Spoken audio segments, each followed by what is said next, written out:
झाला आपला day 4 challenge complete.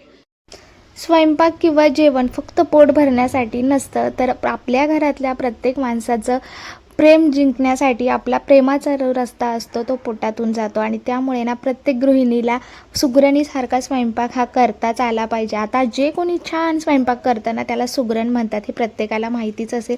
चला, कालचा व्हिडिओ ज्यांनी बघितला नसेल त्यांनी नक्की जाऊन चेकआउट करा आणि त्याच्याशीच रिलेटेड हा पुढचा व्हिडिओ आहे। काल छान असं फ्रीज क्लिनिंग केलं आणि त्यानंतर जे काही मस्त अशी इथे संपलेला जो भाजीपाला होता तो घेऊन आलेले आहे आणि त्याचं जे नियोजन आहे स्वयंपाकाच्या रिलेटेड ते सगळं आपल्याकडे भाजीपाला असल्यानंतरच आपण करू शकतो। तर इथे आज मी अशा काही टिप्स तुमच्यासोबत शेअर करणार आहे ज्या बऱ्याचशा आपण आपल्या आई आजीकडनं शिकलेल्या असतो। सो सगळ्यात पहिले ना जेवण बनवताना तुम्ही कणिक मळून ठेवत जा। कणिक मळल्यामुळे काय होतं की पीठ छान भिजतं आणि त्यामुळे पोळ्या देखील मस्त येतात। अशा पद्धतीने थोडंसं जास्त त्याची मसाज करून म्हणजेच अशा पद्धतीने छान जर पीठ मळलं ना तर पीठ खूप छान मळलं जातं आणि त्यानंतर ते आपण 10 ते 15 मिनटं झाकून ठेवू। त्यानंतर जर पोळ्या करायला घेतल्या ना तर आणखीन छान पोळ्या येतात। पीठ मळून झाल्यानंतर त्यावरती असा तेलाचा हात लावा जेणेकरून वरून पीठ कडक होत नाही आणि झाकून ठेवा। जेवण बनवताना ज्या काही बारीक सारीक गोष्टी आहेत ना त्या आपल्याला शिकाव्याच लागतात आणि बऱ्याचदा त्या आपण आपल्या आई, सासूबाई, आजी यांच्याकडनं शिकतो। त्याचबरोबर ना सगळ्यात महत्त्वाचं तर आपण अनुभवातून शिकत असतो। चला, तर आजचा व्हिडिओ तुमच्यासोबत मी त्याच रिलेटेड शेअर करणार आहे आणि आजचा आपला चॅलेंज डे आहे 4। सो चौथ्या दिवशी आज तुम्हाला मी किचनमधले अशा काही गोष्टी सांगत आहे। सगळ्यात पहिले तर आता तर जी सुगरण असते ना ती घाईच्या वेळेत पण खूप छान पद्धतीत जेवण बनवू शकते, कारण की तिचं नियोजन, तिच्या छोट्या छोट्या आयडिया या सगळ्या ती घाईच्या वेळेत सुद्धा ती उपयोगात आणते। आता मला खूप घाई झाली आणि मला मटकीची भाजी टिफिनसाठी बनवायची होती, म्हणून मी झटपट इथे कुकरला बनवत होते आणि त्यासाठी ना जी मटकी होती ती मी सकाळीच बाहेर काढून ठेवली फ्रीजमधनं, कारण की फ्रीजमधल्या वस्तूंना शिजण्यासाठी वेळ लागतो, त्यामुळे ते 4-5 तास आधीच जर बाहेर काढून ठेवलेले असेल तर भाजी पटकन होते। त्यानंतर दुसरी टिप आहे, कांदा कापताना आपल्याला बऱ्याचदा डोळ्यातनं पाणी येतं आणि त्यामुळे कांदा जर पाण्यात ठेवला आणि त्यानंतर कापला ना तर कांदा खूप छान पद्धतीने कापला जातो। आता कांद्याच काय तर लालसर मस्त टोमॅटो असेल ना त्याची ग्रेव्ही देखील छान होते आणि टोमॅटो घेताना कधीही कडक घ्यायचा। कडक घेतल्यानंतर तो आपल्याला हवा तितका बारीक टोमॅटो देखील कापला जातो। आता झटपट सुक्या भाज्या बनवायच्या असेल ना तर आणि खूप कमी वेळ असेल तर मी बऱ्याचदा कुकरचा वापर करते। एकतर सगळ्यात महत्त्वाचं सुक्या भाज्या बनवताना आपल्याला पाणी जास्त लागतं आणि कमीत कमी पाण्यामध्ये भाजी बनवायची असेल तर मी ती कुकरमध्येच बनवते, कारण की त्याला अगदी थोडंसं पाणी आणि एका शिट्टीमध्ये भाजी होऊन जाते। जास्त शिजलेल्या भाज्याही मला आवडत नाही, त्यामुळे त्यातले सगळे गुणधर्म निघून जातात। त्यानंतरची म्हणजे तेल तापल्यानंतरच तुम्ही मोहरीची फोडणी घाला। तेल जर तापलं नसेल तर मोहरी घालून काहीही उपयोग होत नाही, त्यांना त्याची टेस्ट येते ना त्याचा तडका बसतो। आणि लसूण घालताना ना ठेचून घालत जा, त्यापेक्षा कापलेल्या लसणापेक्षा ठेचलेल्या लसणाची चव खूप मस्त येते।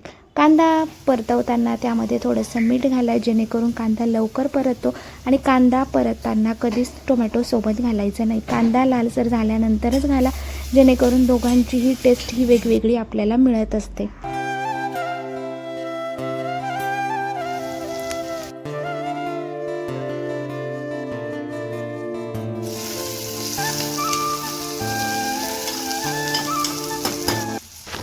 ज्यावेळेस आपण भाजी बनवतो मसाल्याच्या डब्यामध्ये एकच चमचा न वापरताना प्रत्येक मिरची असो, हळद असो, प्रत्येक गोष्टीसाठी वेगळा चमचा वापरा आणि तो त्यामध्येच असू द्या जेणेकरून ओले चमचे त्यामध्ये जात नाही आणि मसाला असो वा मिरची ती देखील खराब होणार नाही।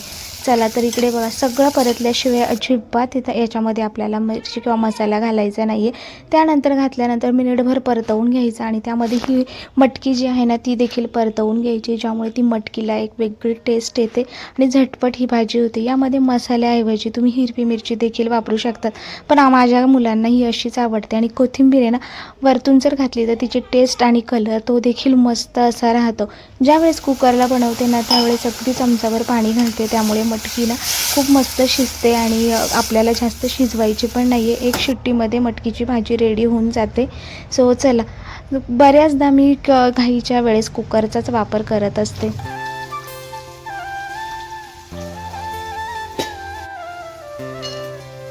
चहा प्यायला कोणाला आवडत नाही, सगळ्यांनाच आवडतो, पण बऱ्याचदा आपल्याकडे मसाला नसतो. पण मसाला नसताना देखील मसाला चहा बनवण्याची मजा वेगळी असते.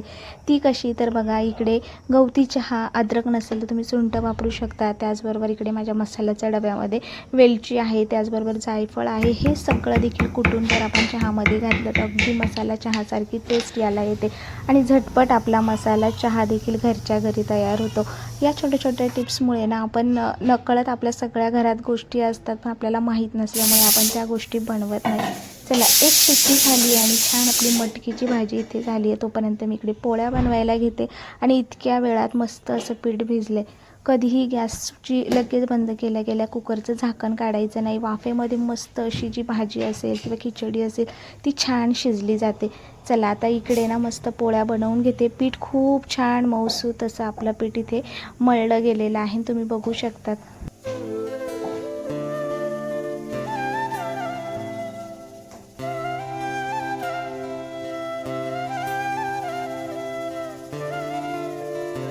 चपाती मऊसूत आणि हलकी होण्यासाठी ना सगळ्यात महत्त्वाची गोष्ट म्हणजे जे आपण पीठ घेतलेलं आहे ना ते थोडंसं मोठं लाटून त्यावरती आपण जे तेल लावतो त्यामध्ये थोडंसं पीठ घाला आणि त्यानंतर ती चपाती लाटायला किंवा बरेच जण चपाती लाटताना खूप जोरात त्यावरती प्रेस करतात लाटण्याने, त्यामुळे ना चपाती अशी कडक होते. जितकं हलक्या हाताने आपण चपाती लाटू ना तितकी चपाती छान अशी फुलते आणि मऊसूत देखील होते. बऱ्याच जण गहू कुठलेही असो लाटण्याची पद्धत थोडीशी बदलली ना तर चपाती खूपच सुंदर आणि मऊसूत होते. मलाही पहिले जमायचं नाही, म्हणजे खूप मी अशा कडक होऊन जायच्या, पण माझ्या सासूआईच्या होत्या ना त्या खूप छान बनवायच्या आणि त्यांच्याकडनंच या बऱ्याच गोष्टी आहेत ज्या मी त्यांच्याकडनं माझ्या आईकडनं शिकलेले आहे.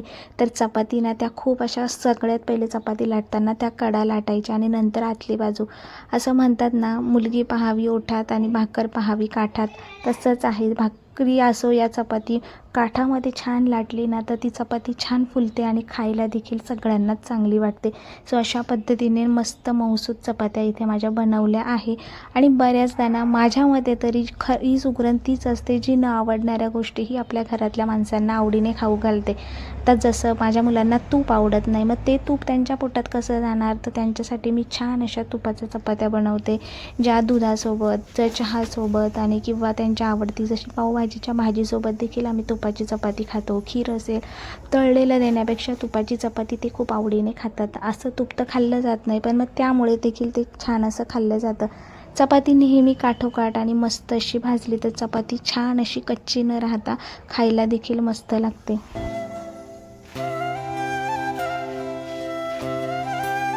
बऱ्याचदा चपाती जी शेवटची असते ना तिला पूर्ण घाम येऊन जातो, त्यामुळे मी अशा पद्धतीची जाळी वापरते ज्यामुळे प्लास्टिकची न वापरता स्टीलचीच आहे. त्यावरती चपात्या टाकल्या की त्यातली वाफ निघून जाते आणि चपात्या जशा तर तशा सगळ्या सेम राहतात आणि चपाती बघू शकतात. या चपातीला मी तूप लावलं आहे आणि इतकी सुंदर मऊसूत झाली की अगदी एका टायमाला 2 ते 3 चपात्या कोणीही खाऊ शकते. दिसायला मोठी आहे पण अगदीच पातळ आणि कागदासारखी चपाती आहे. तशाच पुरणपोळ्या देखील आमच्या घरी बनवल्या जातात.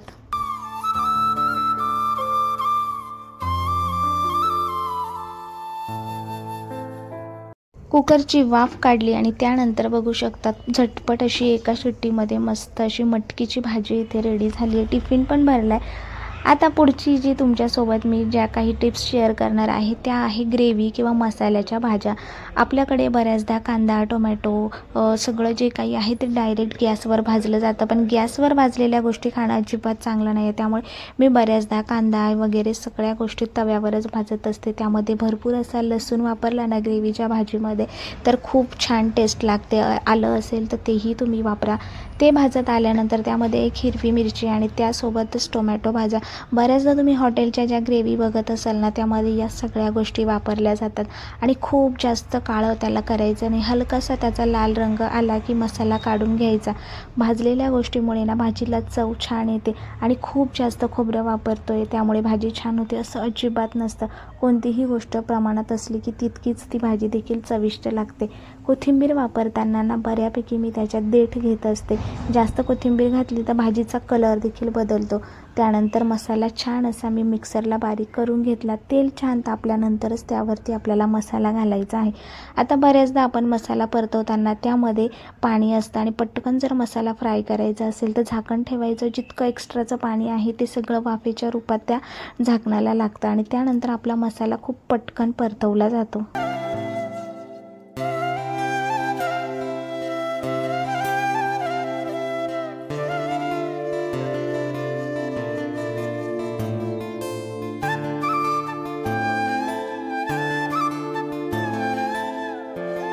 वाटणाला तेल सुटल्यानंतरच त्यामध्ये मसाले घालायचे. बऱ्याच ठिकाणी तेलामध्ये डायरेक्ट मसाले घातले जातात आणि त्यानंतर वाटण घातलं जातं, पण त्यामुळे वाटण जे आहे ना ते कच्चं राहू शकतं. त्यामुळे आधी वाटण छान परतवून घ्या. वाटणाला तेल सुटलं की त्यानंतरच त्यामध्ये मसाला घालायला घ्या. आता या ठिकाणी तुमच्यासोबत मी एक ट्रिक शेअर करणार आहे.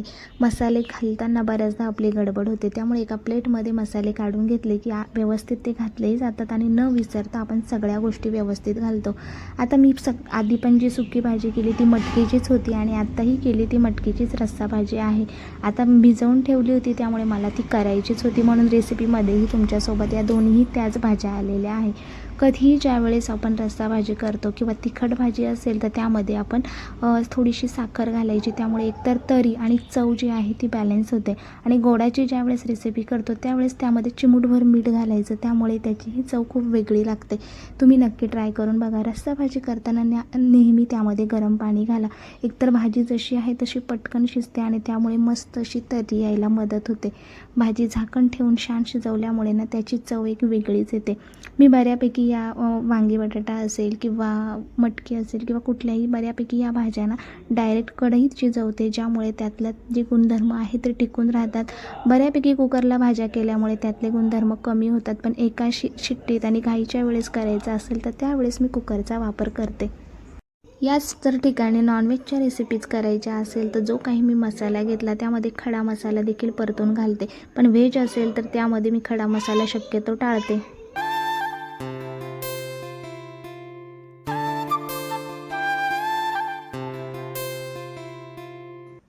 तर अशा पद्धतीने माझ्याकडे ज्या काही टिप्स होत्या त्या मी तुमच्यासोबत शेअर केल्या आणि असा आजचा झाला आपला डे 4 चॅलेंज कंप्लीट.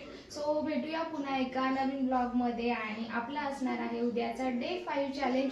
सो तुम्ही ही 31 दिवसाची आपण चॅलेंज सिरीज घेतलेली आहे ती तुम्हाला बघायला आवडते का नक्की कमेंटमध्ये सांगा. आणि किचनच्या रिलेटेड अशाच काही टिप्स जर तुमच्याकडे असतील तर त्या मलाही सांगा, जेणेकरून मलाही माझ्या उपयोगामध्ये येतील. तर चला भेटूया नवीन ब्लॉगमध्ये. बाय.